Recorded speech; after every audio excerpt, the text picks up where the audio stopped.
of the meeting is to bring together all these perspectives under the general title of Biological Control Networks.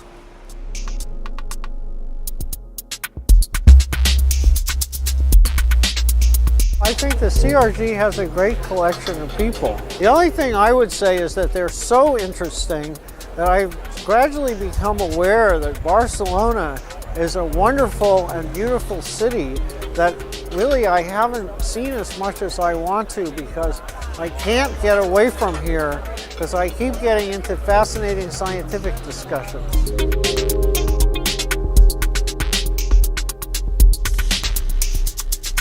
This is the 12th annual symposium of the CRG. Thank you very much all for coming. We have an outstanding list of international speakers covering many different types of network.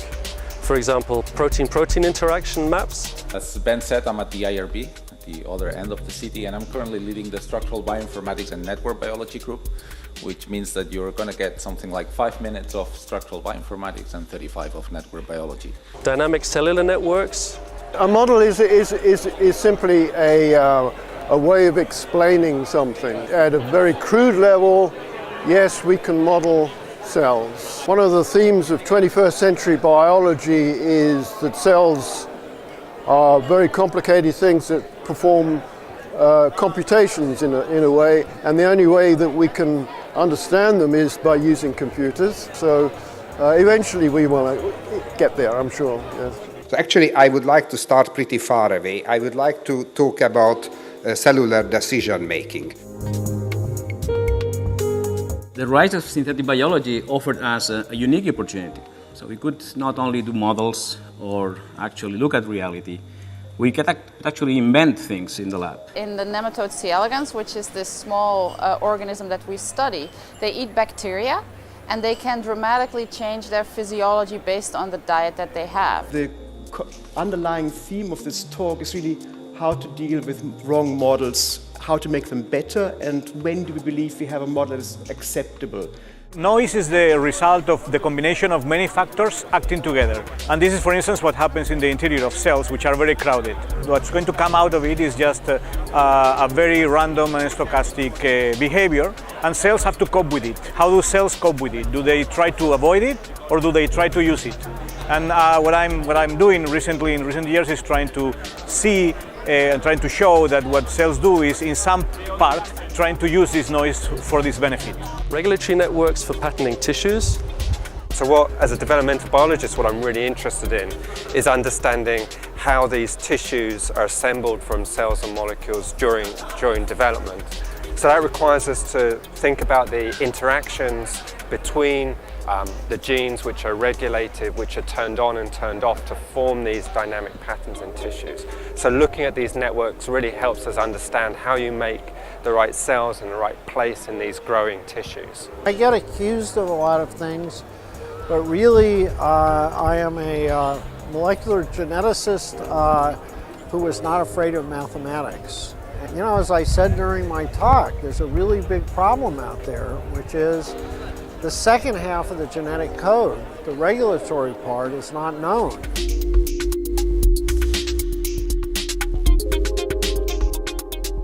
Systems neuroscience. I've listed here keywords which were said during the day. In our case, we're talking about neurons, and in fact, even below neurons, we're interested in molecules too, even though our main interest is to understand how behavior is directed by neurons.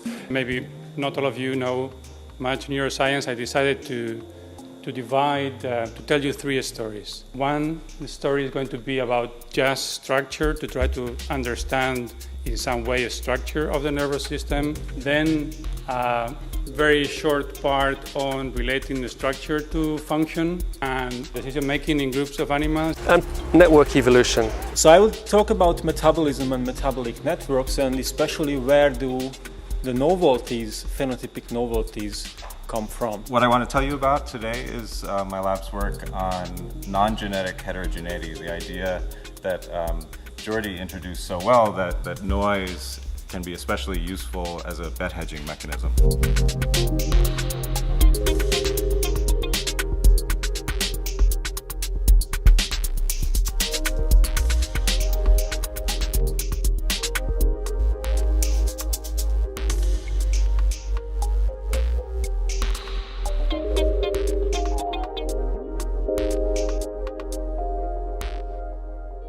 case, I'm studying how stability is selected to help with fluctuating environments when they are unpredictable and you have random fluctuations. Obviously, being in Barcelona is a good reason. But no, I actually checked the speakers and I was really interested in several of them. So for me, it's hard to find a place where I can talk with people that is interested in the same things I'm interested in. Here, I have had really good experience explaining my poster and really good information from the talks. I'm doing my PhD in Oxford University, and I'm interested in understanding how the MAP kinase pathway can control the gene regulation. I'm really enjoying being at the symposium.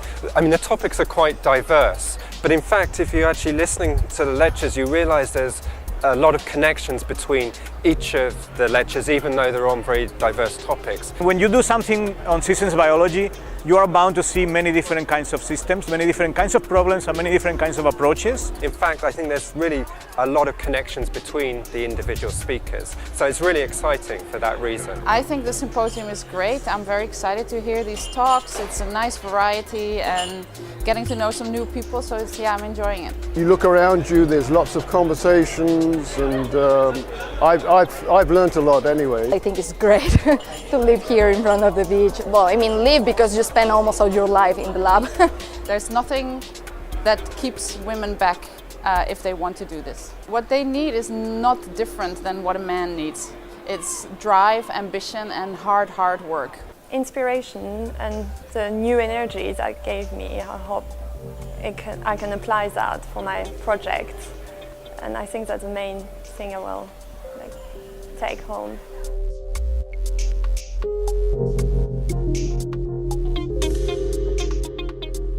This type of meeting is very special, so I really think that I have to congratulate CRG for organizing it, and I hope that we do it many more times in the future.